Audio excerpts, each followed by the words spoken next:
VR Knowledge AtoZ சேனலுக்கு உங்களை வரவேற்கிறேன். நாம் இந்த வீடியோல ஆர்டிஃபிஷியல் இன்டெலிஜென்ஸ் என்றால் என்ன, இதை எங்கெல்லாம் பயன்படுத்துகிறார்கள், எதற்காக இது தேவைப்படுகிறது, எப்படி இது வேலை செய்கிறது, ஹியூமன் ஜாப்ஸை இது அஃபெக்ட் பண்ணுமா என்பதை பற்றியெல்லாம் இந்த வீடியோவில் பார்க்க இருக்கிறோம்.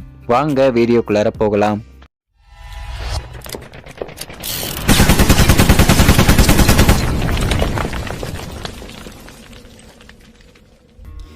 இதுவரைக்கும் நம்ம சேனலை சப்ஸ்கிரைப் பண்ணலன்னா சப்ஸ்கிரைப் பண்ணிக்கோங்க.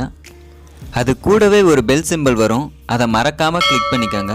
அப்போ தான் நாங்கள் போகிற லேட்டஸ்ட் வீடியோஸ்க்கான அப்டேட் உங்கள் மொபைலுக்கு நோட்டிஃபிகேஷனாக வரும். ஆர்டிஃபிஷியல் இன்டெலிஜென்ஸ் என்பது சூழ்நிலையை புரிந்து கொண்டு அதற்கு தகுந்தாற்போல் செயல்படுவதுதான் இந்த ஆர்டிஃபிஷியல் இன்டெலிஜென்ஸ். இதை பொது அறிவுன்னு கூறலாம்.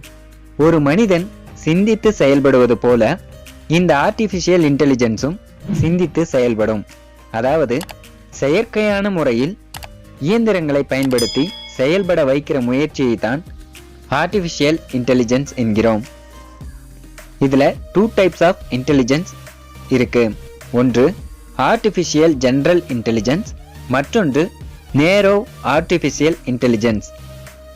முதல்ல ஆர்டிஃபிஷியல் ஜெனரல் இன்டெலிஜென்ஸ் என்பது என்னன்னு பார்த்தோம்னா, எல்லோரும் எந்திரன் மூவி பார்த்திருப்போம்.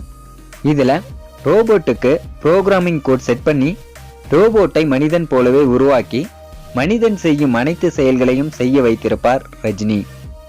இதுபோல இயந்திரங்கள் மனிதர்களின் உதவி இல்லாமல் தானே சிந்தித்து செயல்படும் முறையை ஆர்டிஃபிஷியல் இன்டெலிஜென்ஸ் என்கிறோம். அடுத்து நாம் பார்க்க இருப்பது நேரோ ஆர்டிஃபிஷியல் இன்டெலிஜென்ஸ்.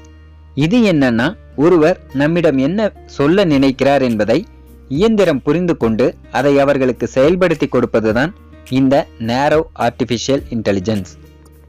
எக்ஸாம்பிளுக்கு, நீங்க யூடியூப், கூகுள் சர்ச், வாட்ஸ்அப் இது போன்ற பிளாட்ஃபார்ம்களில் சர்ச் பாக்ஸில் நீங்க என்ன டைப் பண்றீங்களோ அதை அப்சர்வ் பண்ணி நீங்க எது ரிலேட்டடா தேடுறீங்களோ அது ரிலேட்டடான அட்வர்டைஸ்மெண்ட்டை உங்கள்கிட்ட ஷோ பண்ணும்.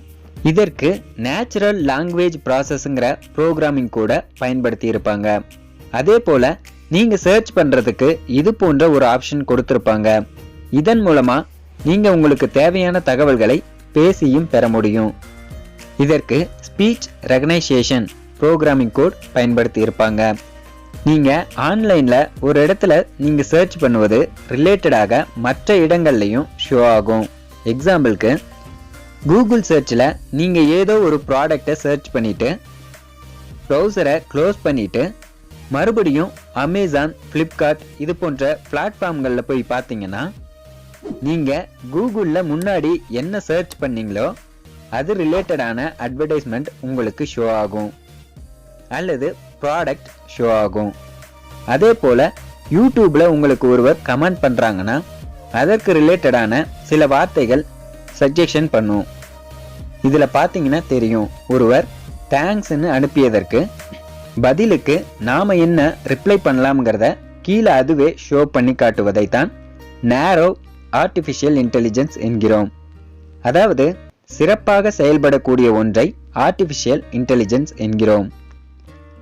மனிதனுக்கும் மெஷினுக்கும் உள்ள வித்தியாசம் என்னன்னு பார்த்தீங்கன்னா, உணர்வுகளும் சிந்திக்கும் திறனும் தாங்க. மனிதனை போலவே சிந்திக்க வைக்க பயன்படுத்தப்படும் செயல்முறைதான் இந்த ஆர்டிஃபிஷியல் இன்டெலிஜென்ஸ். ஒருவேளை இது தானே மனிதர்களைப் போல முழுவதும் சிந்திக்க ஆரம்பித்தால் என்னவாகும் என்பதை நீங்களே கற்பனை செய்து பாருங்கள். அதாவது தீய சிந்தனைகள் உருவாகிவிட்டால். இந்த ஆர்டிஃபிஷியல் இன்டெலிஜென்ஸ் நிறைய இடங்கள்ல பயன்படுத்தப்படுகிறது. எக்ஸாம்பிளுக்கு சென்சாரை எடுத்துக்குவோம். அதாவது நீங்க ஒரு காரை தொடும்போது ஒருவித சவுண்ட் வரும்.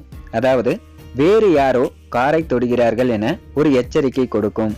அதே போல மொபைல்லையும் நீங்க போன் பண்ணும்போது காதருகில் கொண்டு போகும்போது லைட் ஆஃப் ஆகும். அதுவே காதருகில் இருந்து கொஞ்சம் வெளியே கொண்டு வரும்போது லைட் ஆன் ஆகும்.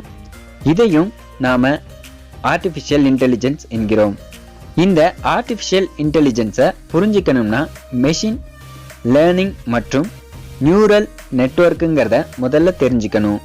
மெஷின் லேர்னிங் என்பது ஒரு குழந்தை வளர வளர எப்படி இன்டெலிஜென்டாக மாறுகிறதோ, நிறைய விஷயங்களை கற்றுக்கொள்கிறதோ, அதுபோல இந்த ஆர்டிஃபிஷியல் இன்டெலிஜென்ட் ப்ரோக்ராமும் ஆரம்பத்தில் அதனால் ஒரு விஷயத்தை கற்றுக்கொள்ள முதலில் கொடுத்த டேட்டாவுக்கு தகுந்த விஷயத்தை மெதுமெதுவாக கற்றுக்கொண்டு அதன் பிறகு வேகமாக செயல்படும். இதை ஏன் ஆர்டிஃபிஷியல் இன்டெலிஜென்ட்னு சொல்றாங்கன்னா, பொதுவா மெஷின்கள்லாம் பார்த்தீங்கன்னா கொடுத்த ப்ரோக்ராமுக்கு தகுந்த மாதிரியான ஒர்க்கை மட்டும்தான் செய்யும். ஆனா இந்த ஆர்டிஃபிஷியல் இன்டெலிஜென்ஸ் ஆனது நாம கொடுக்கிற ஒர்க்கை அது அனலைஸ் பண்ணிட்டு அதற்கு தகுந்த மாதிரியான அவுட்புட்டையும் கொடுக்கும். முதல்ல கூறியது போல கூகுள் சர்ச்ல நீங்க சர்ச் பண்றத அனலைஸ் பண்ணிட்டு அதற்கு ரிலேட்டடான தகவல்களை தருவது போல இந்த ஆர்டிஃபிஷியல் இன்டெலிஜென்ஸை நிறைய துறைகளில், அதாவது மருத்துவத்துறை, வானியல், இது போன்று நிறைய துறைகளில் பயன்படுத்தி வருகிறார்கள். வருங்காலத்தில் அனைத்து துறைகளிலும் இந்த ஆர்டிஃபிஷியல் இன்டெலிஜென்ஸ் முன்னிலையில் இருக்கும் என்று எதிர்பார்க்கப்படுகிறது. மனிதர்கள் எப்படி சிந்தித்து ஒவ்வொரு வேலையையும் செய்கிறார்களோ, அதாவது நிறைய படிக்கிறோம், நிறைய வேலைகளை செய்கிறோம், இதையெல்லாம் நாம் எப்படி செய்கிறோம் என்றால் அதற்கு காரணமாக இருப்பது மனிதனின் மூளையில் உள்ள நியூரான். இதே போல கம்ப்யூட்டர்களிலும் செயற்கையான நியூரான்களை பயன்படுத்தி சிந்தித்து செயல்பட வைப்பதை நியூரல் நெட்வொர்க் என்கிறோம். இந்த நியூரல் நெட்வொர்க் அதிகமாவதை டீப் லேர்னிங் என்று கூறுகிறோம்.